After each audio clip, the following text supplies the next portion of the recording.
Hello ପିଲାମାନେ, ଆପଣମାନଙ୍କର ପ୍ରିୟ YouTube channel ବୁଝିବା ଆଶକୁ ଆପଣମାନଙ୍କୁ ସ୍ୱାଗତ।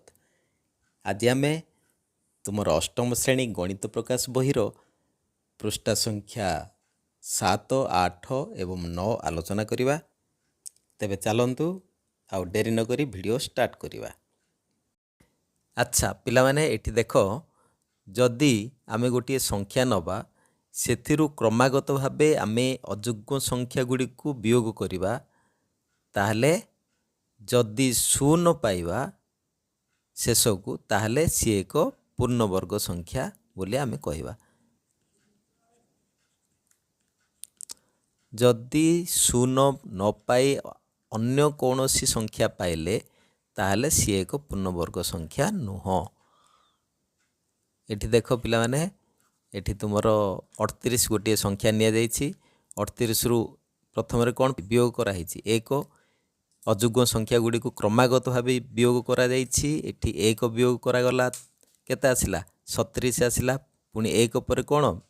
1 ପରେ ଅଯୁଗ୍ମ ସଂଖ୍ୟା 3 ବିୟୋଗ କରାହେଲା। 3 ବିୟୋଗ କରିବାରୁ ଆସିଲା 34। 3 ପରେ ଅଯୁଗ୍ମ ସଂଖ୍ୟା ହେଉଛି ଆମର 5 ବିୟୋଗ କରାଗଲା। ଏଠି 34ରୁ 5 ବିୟୋଗ କରାଯିବାରୁ ଆସିଲା 29। 29ରୁ ପୁଣି 7 ବିୟୋଗ କରାଗଲା। 7 ପରେ ଆମେ 9 ବିୟୋଗ କଲେ, 22 ଆସିଲା। 22ରୁ 9 ବିୟୋଗ କଲେ 13 ଆସିଲା। 13ରୁ 11 ବିୟୋଗ କଲେ ଆସିଲା 2। 2ରୁ 13 ପୁଣି ବିୟୋଗ କରିବା, ଆସିଲା -11। ତାହେଲେ ଇଏ ଏକ ପୂର୍ଣ୍ଣବର୍ଗ ସଂଖ୍ୟା ନୁହଁ। ବୁଝିପାରିଲ? ଯଦି 0 ଆସିଥାନ୍ତା, ଆମେ ଗୋଟେ ପୂର୍ଣ୍ଣବର୍ଗ ସଂଖ୍ୟା ନେବା, ମନେକର 25 ନେଲେ। 25ରୁ କ୍ରମାଗତ ଭାବେ ଆମେ କ'ଣ ମାଇନସ୍ କରିବା? ସଂଖ୍ୟାଟି ନେଲେ କେତେ? 25। 25ରୁ କ୍ରମାଗତ ଭାବେ କେତେ ମାଇନସ୍ କରିବା? 1, 3, 5, 7, 9। ଅଯୁଗ୍ମ ସଂଖ୍ୟା ଗୁଡ଼ିକ କୁହ। 9, 11 ଏମିତି ମାଇନସ୍ କରିବା। 25ରୁ ଫାଷ୍ଟରେ 1 ମାଇନସ୍ କଲେ କେତେ ଆସିଲା? 24 ଆସିଲା। 24ରୁ ପୁଣି ମାଇନସ୍ କରିବା 3 ବିୟୋଗ କରିବା। 3 ବିୟୋଗ କଲେ ଆସିଲା 21। 21ରୁ 5 ବିୟୋଗ କରିବା। 5 ବିୟୋଗ କଲେ କେତେ ଆସିଲା? 16। ପୁଣି 16ରୁ 7 ବିୟୋଗ କରିବା। 7 ବିୟୋଗ କଲେ କେତେ ଆସିବ?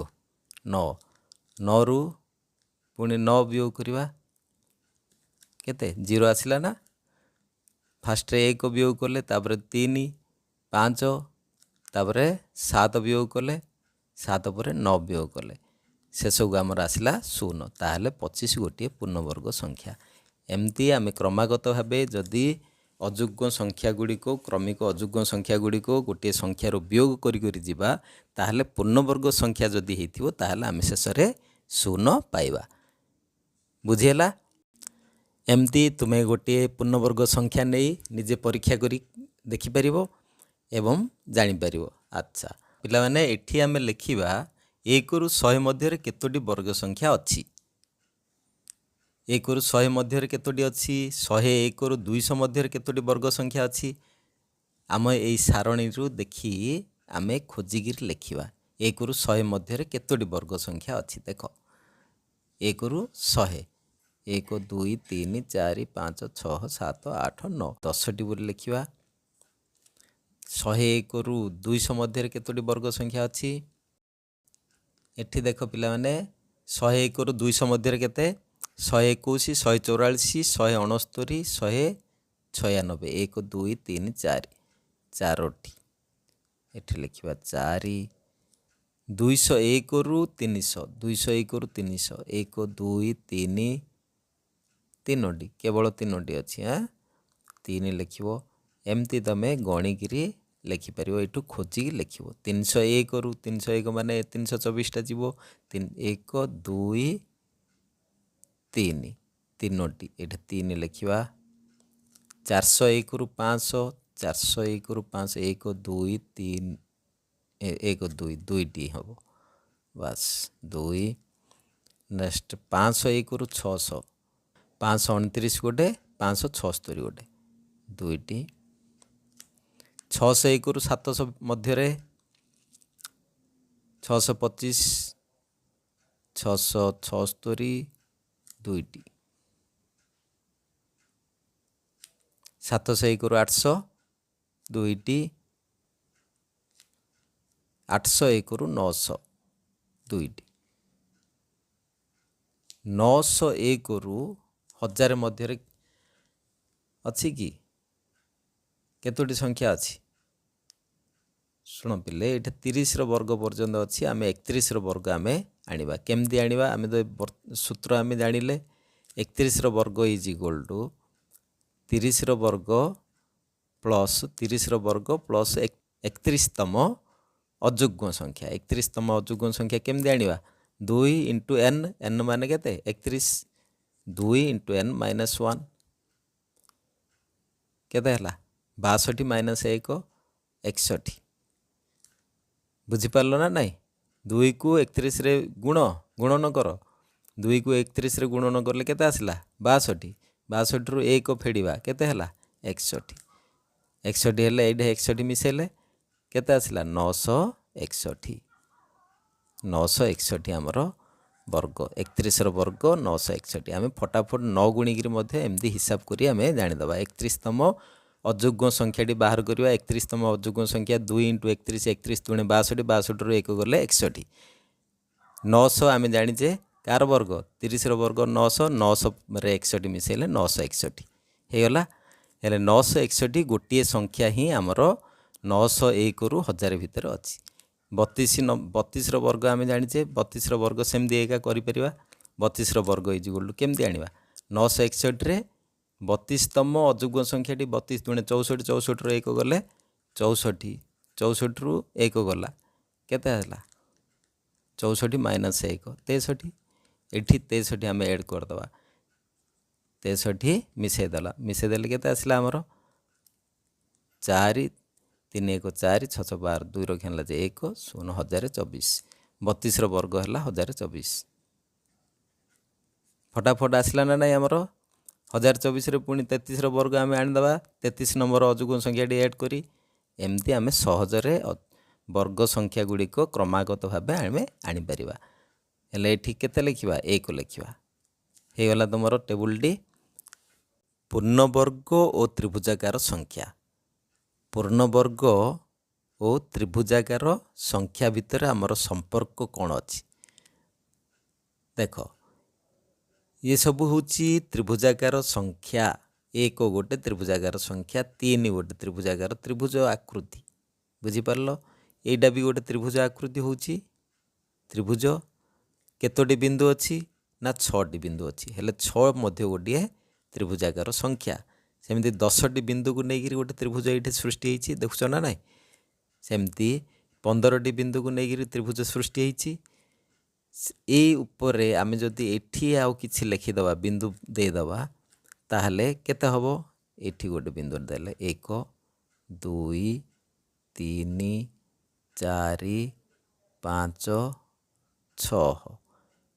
ହେଲେ କେତୋଟି ବିନ୍ଦୁ ହେଲା? କେତୋଟି ଆମେ ମିଶାଇଲେ? 15 6 21। କେତୋଟି? 21। ହେଲେ 21 ବି ଗୋଟେ ଆମର ତ୍ରିଭୁଜାକାର ସଂଖ୍ୟା। ଏଠି ତୁମେ ଡିଫରେନ୍ସ କେତେ ଲକ୍ଷ୍ୟ କରୁଛ, ଦେଖୁଛ ନା ନାଇଁ? 2 ତାପରେ 3ରେ 3 ଏଡ଼୍ ହେଲା 6 ହେଲା। 6ରେ ପୁଣି 4 ଏଡ଼୍ ହେଲା। 4 ପରେ 5, 5ରେ ଏଇଠି 15ରେ କେତେ ଯୋଗ କରାହେଲା? ନା 6। 15ରେ ଆମେ 6 ଯୋଗ କଲେ, 6 ଯୋଗ କରିବାରୁ ଆସିଲା 21। 21ରେ ପୁଣି ଆମେ ଯଦି 7 ଯୋଗ କରିବା କେତେ ଆସିବ? 28। 28 ମଧ୍ୟ ଗୋଟିଏ ତ୍ରିଭୁଜାକାର ସଂଖ୍ୟା। 28ରେ ପୁଣି ଆମେ କ'ଣ ଯୋଗ କରିବା? 8 ଯୋଗ କରିବା, ତାହେଲେ ସିଏ ବି ଗୋଟିଏ ତ୍ରିଭୁଜାକାର ସଂଖ୍ୟା ହେବ। ଏ ଯେଉଁ ତ୍ରିଭୁଜାକାର ସଂଖ୍ୟା ଗୁଡ଼ିକ ମଧ୍ୟରେ ସମ୍ପର୍କ ଆମେ ଏଠି ଦେଖିବା। ଦେଖ ପିଲେ, ଏଇ 3 ଯେଉଁ ନାହିଁ କି 3, ଏ 1କୁ ଆଣିକିରି ଏଠି ଆମେ ପ୍ଲେସ୍ କରିବା। ଏଠି 1 ରଖିଦେବା, ତାହେଲେ ଏଇଟା କାହାର ସ୍କୋୟାର ହେଇଗଲା? 4 ହେଇଗଲା। 4 କାହାର ସ୍କୋୟାର ହେଲା? ନା 2ର ସ୍କୋୟାର। ବୁଝିହେଲା? ସେମିତି ଏ ଯେଉଁ ସଂଖ୍ୟାଟି ଅଛି ଆମର 6, ଏ 3କୁ ଆଣିକିରି ଆକୁ ନେଇକିରି ଏଇଠି ରଖିବା। ଏଠି କେମିତି ରଖିବା? ଦେଖ, 1 2 3 ଏମିତି ରଖାହେଇଛି ଏଇଠି, ଦେଖୁଛ ନା ନାଇଁ? ଏ 3କୁ ଆଣିକିରି ଏ ଉପରେ ରଖାହେଇଛି। ଏ ଯେଉଁ 3ଟି ବିନ୍ଦୁ ଅଛି ରଖାଗଲେ ଏଇଠି କ'ଣ ହେଲା? କାର ବର୍ଗ ହେଲା? ଏଇଟା 3ର ସ୍କୋୟାର। 3 + 6 ଇଜ୍ ଇକ୍ୱାଲ୍ 9, 3ର ସ୍କୋୟାର ହେଇଗଲା। बुझीगला सेमती 6 को आनी आमे 10 ऊपर रखिबा 10 जो त्रिभुजाकार संख्याटी अच्छी ये 10 त्रिभुजाकार संख्या उपर आमे 6 को लेकिन 6 त्रिभुजाकार संख्या को एमती उल्टेक ऊपर रखीदबा देख लो रखाई ये कौन है 16 आसला 10 मिशाण 6 6 मिशाण 10 16 आसला 16 कार स्क्वायर 4 स्क्वायर पूर्णवर्ग संख्या गोटे है पुणी आमे कौन करिया ये 10 को लेकिन 15 ऊपर रखिबा ताहले कौन हम आपको लेकिन आ ऊपर रखिबा 10 को लेकिन क्या ऊपर रखिया 15 ऊपर रखिया ताहले 1 2 3 4 5 5टी बिंदु थिबार गोटे कौन क्षेत्र हम वर्ग क्षेत्र गोटे हम तार वर्ग केते 25 एठी हम एठी आमे लिखिबा पई कुहा जायछि हेले कौन हम एठी देखो पिला माने केते को रखिले नहीं 10 को नहीं क्या ऊपर रखिले 15 ऊपर 10 मिशाण 15 इज इक्वाल टू 25 एमती एठी करि परिबा आमे 1 2 3 4 सॉरी 2 3 4 5 1 2 3 4 5 एमती गोटे 5 4 5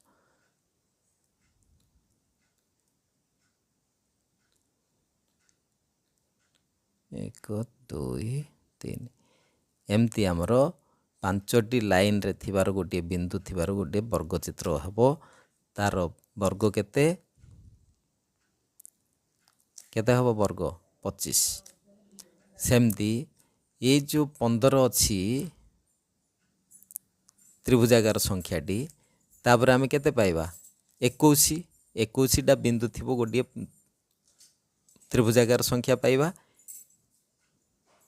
21 ऊपर आम जदि 15 को रखिबा ताहले केते हबो 21 मिशाण 15 21 मिशाण 15 इज इक्वल केते हला 36 36टा मध्य गोटे पूर्णवर्ग संख्या 6 स्क्वायर ये जो संपर्कटी अच्छी आमे पूर्णवर्ग संख्या आउ त्रिभुजाकार संख्या मध्य आमर जो संपर्क अच्छी दुईटी त्रिभुजाकार संख्या को आमे जदि पाखापाखि दुईटी त्रिभुजाकार संख्या को जोग करिबा ताहले आमे गोटे पूर्णवर्ग संख्या पाइबा नेक्स्ट जीवा वर्गमूल वर्गमूल माने कौन आमे देखिबा गोटे वर्ग क्षेत्रर क्षेत्रफल गोटे वर्ग क्षेत्रर क्षेत्रफल 49 वर्ग सेमी ताहले बाहुर दैर्घ्य केते हबो 49 रो आमे कौन करिबा वर्गमूल बाहर करिबा 49 रो वर्गमूल होची 7 कार वर्ग 49 7 रो वर्ग 49 तेणु 49 रो वर्गमूल होची 7 वर्गमूल केते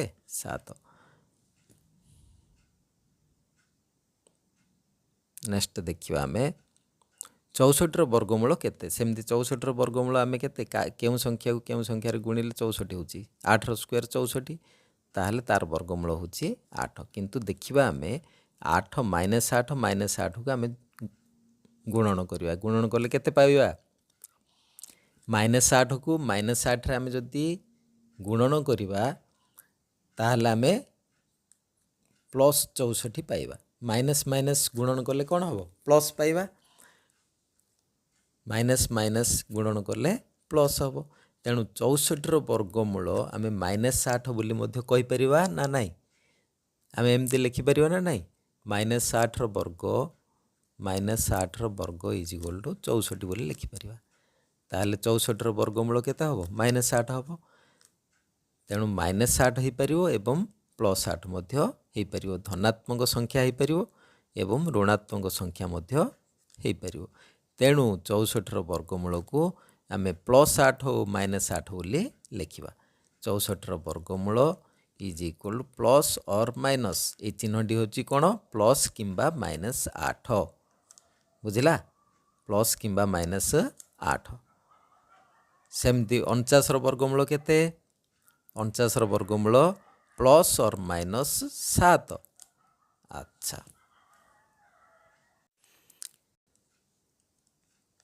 ଦେଖ ପିଲାମାନେ ତୁମ ପାଇଁ ଗୋଟେ ପ୍ରଶ୍ନ ମନେକର 576 କିମ୍ବା 327 ଭଳି ସଂଖ୍ୟା ପୂର୍ଣ୍ଣବର୍ଗ ସଂଖ୍ୟା କି ନୁହେଁ କିପରି ଜାଣିବ?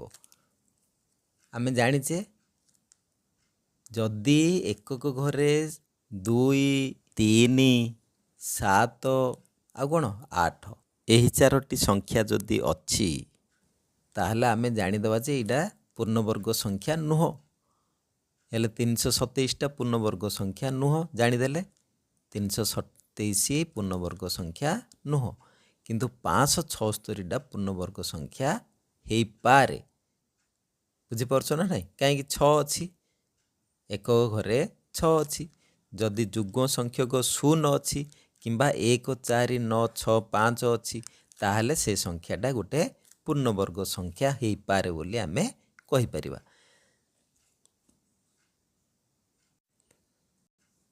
ଏଠି ଆମେ ଯଦି କିଛି ଡାଉଟ୍ ଅଛି ତାହେଲେ ଆମେ ଆର 576ର ପୂର୍ଣ୍ଣବର୍ଗ ସଂଖ୍ୟା କି ନୁହଁ ଆମେ ପରୀକ୍ଷା କରି ଦେଖିପାରିବା। ଆମେ ଜାଣିଛେ 20ର ବର୍ଗ କେତେ? 400 ଜାଣିଛେ।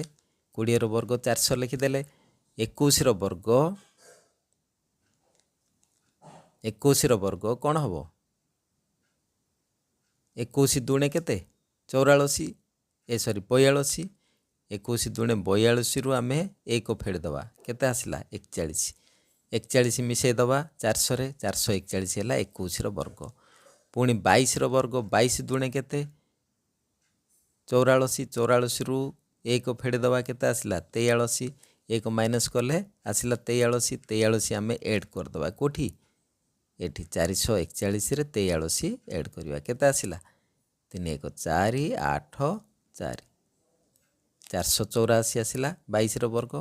ସେମିତି 22ର ବର୍ଗ 23ର ବର୍ଗ ଆଣିପାରିବା, 23ର ସେମିତି 24ର ବର୍ଗ ଆମେ ଆଣିପାରିବା। ଦେଖିବା 576 ଆସୁଛି 24ର ବର୍ଗ, ତାହେଲେ 576 ଏକ ପୂର୍ଣ୍ଣବର୍ଗ ସଂଖ୍ୟା ବୋଲି ଆମେ ଜାଣିପାରିବା। ଆଚ୍ଛା, ତାପରେ ନେକ୍ସଟ ଆମେ ଦେଖିବା ପିଲେ କ'ଣ ଅଛି ତୁମର। ମନେ ପକାଅ 1ରୁ ଆରମ୍ଭ କରି କ୍ରମିକ ଅଯୁଗ୍ମ ସଂଖ୍ୟାମାନଙ୍କର ଯୋଗଫଳ ଭାବେ ପ୍ରତ୍ୟେକ ବର୍ଗ ସଂଖ୍ୟାକୁ ଆମେ ପ୍ରକାଶ କରିପାରିବା 1ରୁ ଆରମ୍ଭ କରି। ତାହେଲେ 81ର ବର୍ଗମୂଳ, 81 ଫେଡ଼ାଣ 1, 80 ହେଲା, 80ରୁ 3 ଫେଡ଼ିବା 77 ହେଲା। ଏମିତି କ୍ରମିକ ଅଯୁଗ୍ମ ସଂଖ୍ୟା ଫେଡ଼ି ଆମେ ଶେଷକୁ କେତେ ପାଇଲେ? 0 ପାଇଲେ। ତାହେଲେ 81ର ବର୍ଗମୂଳ କେତେ? 1, 2, 3, 4, 5, 6, 7, 8, 9। 81ର ବର୍ଗମୂଳ ହେଉଛି 9। କେତେ ଥର ଆମେ କ୍ରମିକ ବିୟୋଗ କଲେ? 9 ଥର।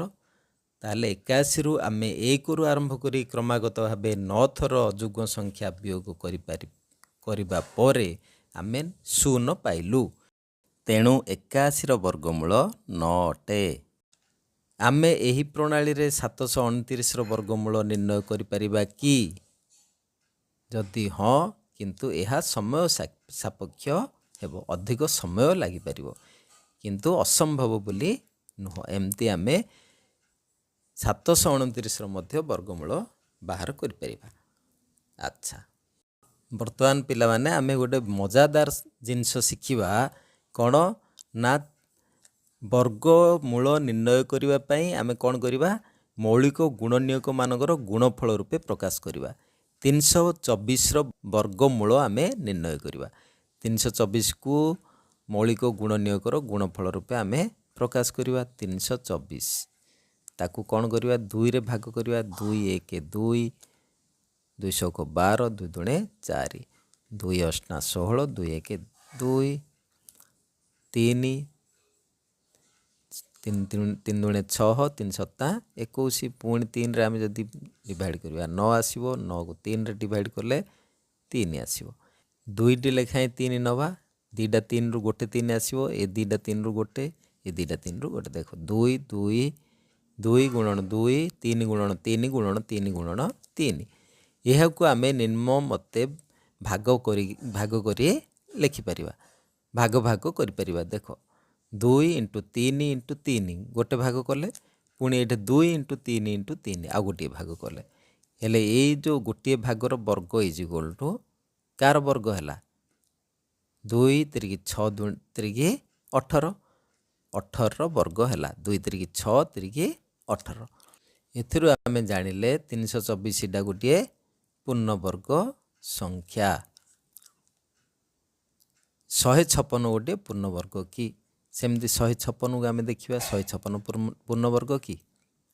ଦେଖିବା ଏମିତି ଭାଗ କରିକିରି କେଉଁ ସଂଖ୍ୟାକୁ ଗୁଣନ କଲେ 156 ଆସୁଛି।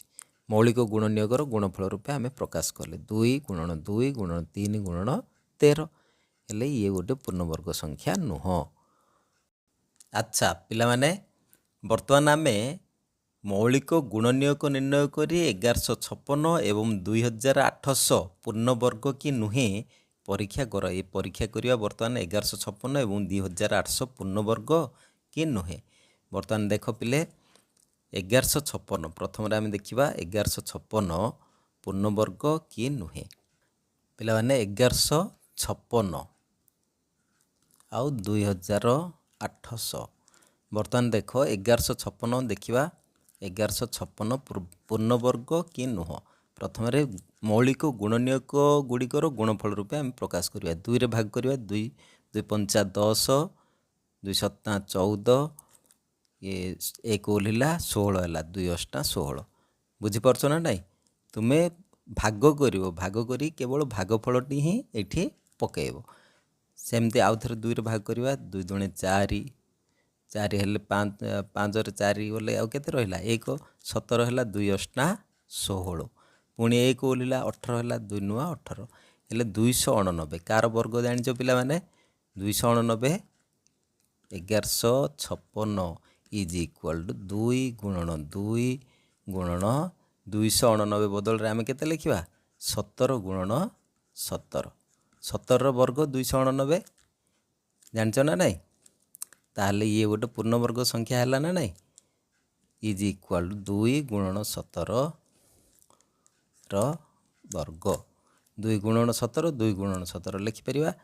ହେଲେ 34ର ବର୍ଗ ଆସିଲା ଆମର। ଇଏ ଗୋଟିଏ ପୂର୍ଣ୍ଣବର୍ଗ ସଂଖ୍ୟା। ସେମିତି 28 ଦେଖିବା ପୂର୍ଣ୍ଣବର୍ଗ କି ନୁହେଁ। 2800ଟା ପୂର୍ଣ୍ଣବର୍ଗ କି ନୁହେଁ ଆମେ ପରୀକ୍ଷା କରିବା। ଦେଖ 28 ଗୁଣନ 100 ଲେଖିପାରିବା। 100ଟା ଗୋଟେ ପୂର୍ଣ୍ଣବର୍ଗ ସଂଖ୍ୟା। 28କୁ ଭାଙ୍ଗିଦେବା କେତେ? 7 ଚଉକୁ 28, 7 ଗୁଣନ 4 ଗୁଣନ 100। ବର୍ତ୍ତମାନ ଦେଖ ପିଲେ, 4 ଗୋଟିଏ ପୂର୍ଣ୍ଣବର୍ଗ ସଂଖ୍ୟା, 100 ଗୋଟିଏ ପୂର୍ଣ୍ଣବର୍ଗ ସଂଖ୍ୟା, କିନ୍ତୁ 7ଟା ପୂର୍ଣ୍ଣବର୍ଗ ସଂଖ୍ୟା ନୁହଁ। ତେଣୁ ଏ ଟୋଟାଲ ସଂଖ୍ୟାଟା ପୂର୍ଣ୍ଣବର୍ଗ ସଂଖ୍ୟା ନୁହଁ। ବୁଝିପାରିଲ? ନେକ୍ସଟ ଦେଖିବା।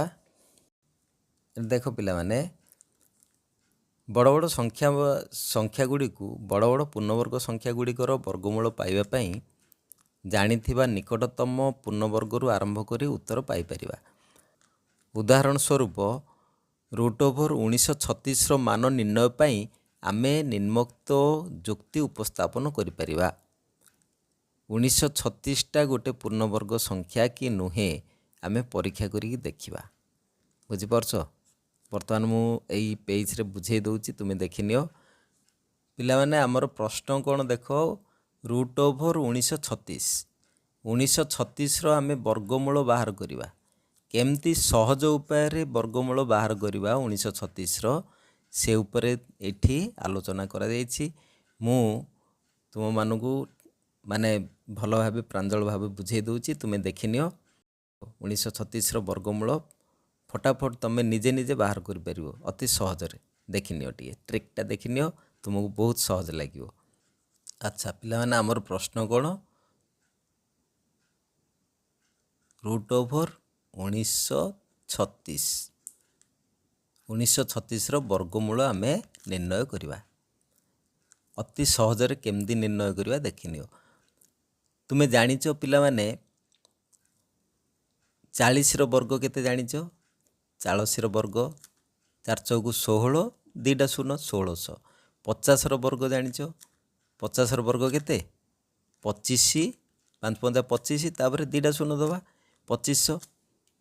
ହେଲେ 1936ଟା ଏ ଦୁଇଟି ବର୍ଗ ଭିତରେ ଅଛି ନା ନାହିଁ? 40ର ବର୍ଗ ଆଉ 50ର ବର୍ଗ। ହେଲେ 1936 ଆମର 40ର ବର୍ଗଠୁ ବଡ଼ ଆଉ କାଠୁ ସାନ? 50ର ବର୍ଗଠୁ ସାନ। 40 50 ଭିତରେ ଆମର ସଂଖ୍ୟାଟି ଆସିବ। ଆମେ ଜାଣିଦେଲେ। ଏଠି ଦେଖିବା ଆର ଏକକ ଘରେ କ'ଣ ଅଛି। 6 ଅଛି ଏକକ ଘରେ। ତାହେଲେ ଏକକ ଘରେ ଯଦି 6 ଅଛି ଆମର ଯେଉଁ ସଂଖ୍ୟାଟି ଆସିବ ସେ ସଂଖ୍ୟାଟା 1 ହେଇଥିବ 4 ହେଇପାରେ ଅଥବା ଆଉ କ'ଣ ହେଇପାରେ 6 ହେଇପାରେ। ଏକକ ଘରର ଅଙ୍କଟି ଆମର ଯେଉଁ ବର୍ଗମୂଳ ବାହାରିବ ଏକକ ଘର ଅଙ୍କଟି 4 ହେଇପାରେ ନହେଲେ 6 ହେଇପାରେ। କାହିଁକି 4 ଚଉକୁ 16 6 ରହିବ 6 ଚଉକୁ 36 6 ରହିବ ତାର ଏକକ ଘରେ। ତାହେଲେ ତାପରେ ଦେଖିବା 4 ହେବ ନା 6 ହେବ ଡାଉଟ୍ରେ ଆମେ ଅଛେ। ହେଲେ 45ର ବର୍ଗ ତୁମେ ଜାଣିଛ ପିଲାମାନେ 45ର ବର୍ଗ କେତେ? ଶୁଣ ଏଇଠି ଗୋଟେ ସୂତ୍ର ଅଛି 45ର ବର୍ଗ ମାନେ ତୁମେ କ'ଣ କରିବ ଏଠି 5 ଅଛି ମାନେ 5ର ବର୍ଗ କେତେ 25 ଲେଖିଦେବ ଆଗ। ତାପରେ 4ର ପରବର୍ତ୍ତୀ ସଂଖ୍ୟା କେତେ 5 4 5 20 2025। ହେଲେ 2025 ଟୁ ଇଏ ବି ଛୋଟ ଅଛି ତା ଅର୍ଥ 40 ଏବଂ 45ର ବର୍ଗ ଭିତରେ 1936ଟା ଅଛି। ଆମେ ପୁରା କ୍ଲିଅର ହେଇଗଲେ। ଏକକ ଘରେ 4 ରହିବ ତା ଅର୍ଥ କେତେ ହେବ ବର୍ଗମୂଳ ଆର ବର୍ଗମୂଳ ଆସିବ 84। ପାଇଗଲେ ଆମେ ସଂଖ୍ୟାଟି। ବୁଝିପାରୁଛ ନା ନାହିଁ? ଅର୍ଥାତ୍ √1936 40ର ବର୍ଗ ଠାରୁ ବଡ଼ ଏବଂ 45ର ବର୍ଗ ଠାରୁ ସାନ। ହେଲେ 40ର ବର୍ଗଠୁ ବଡ଼ 45ର ବର୍ଗଠୁ ସାନ କିନ୍ତୁ ଏକକ ଘରେ କେତେ ରହିବ 4 ରହିବ। ଏକକ ଘରେ ନିଶ୍ଚିତ ଭାବେ 4 ରହିବ। ହେଲେ ସଂଖ୍ୟାଟି କେତେ ହେବ 84 ହେବ। ଉତ୍ତର କେତେ ଆସିଲା ଆମର 84। √1936 ଇଜ୍ ଇକ୍ୱାଲ୍ ଟୁ 84 ହେଲା। ଠିକ୍ ଅଛି। ବର୍ତ୍ତମାନ ଆମର ଏଠି ଭିଡ଼ିଓକୁ ବିରାମ ଦେବା। ଶେଷରେ ପିଲାମାନେ ତୁମ ପାଇଁ ଗୋଟିଏ ପ୍ରଶ୍ନ ଏଠି ମୁଁ ଲେଖିଦେଉଛି ଦେଖିନିଅ। এই ପ୍ରଶ୍ନର ଉତ୍ତର ତୁମେ କମେଣ୍ଟ ସେକ୍ସନରେ ନିଶ୍ଚୟ ଜଣାଇବ। ପ୍ରଶ୍ନଟି କ'ଣ ନା √1681ର ବର୍ଗମୂଳ ଏମିତି ସୂତ୍ର ପ୍ରୟୋଗ କରି ତୁମେ ନିଜେ ନିଜେ ବାହାର କର। ମୁଁ ଜାଣେ ଆପଣମାନେ ଭିଡ଼ିଓକୁ ନିଶ୍ଚିତ ଭାବେ ଲାଇକ୍ କରିସାରିଥିବେ ଏବଂ ସାଙ୍ଗସାଥୀଙ୍କ ସହ ସେୟାର ମଧ୍ୟ କରିନିଅନ୍ତୁ। ଯେଉଁମାନେ ପ୍ରଥମ ଥର ପାଇଁ ଏହି ଭିଡ଼ିଓ ଦେଖୁଛନ୍ତି ଚ୍ୟାନେଲକୁ ସବସ୍କ୍ରାଇବ୍ କରି ପାଖରେ ଥିବା ନୋଟିଫିକେସନ୍ ଅଲ୍ ବେଲ୍କୁ ଅନ୍ କରିଦିଅନ୍ତୁ ଯାହାଫଳରେ ମୋର ଆଗାମୀ ଭିଡ଼ିଓର ନୋଟିଫିକେସନ୍ ଆପଣମାନେ ପାଇପାରିବେ ଏବଂ ଭିଡ଼ିଓ ଗୁଡ଼ିକ ଦେଖିପାରିବେ। ପୁଣି ଏକ ନୂଆ ଭିଡ଼ିଓ ନେଇ ମୁଁ ଆପଣଙ୍କ ପାଖରେ ପହଞ୍ଚିବି। Till then bye bye, keep learning, thank you, ଜୟ ଜଗନ୍ନାଥ।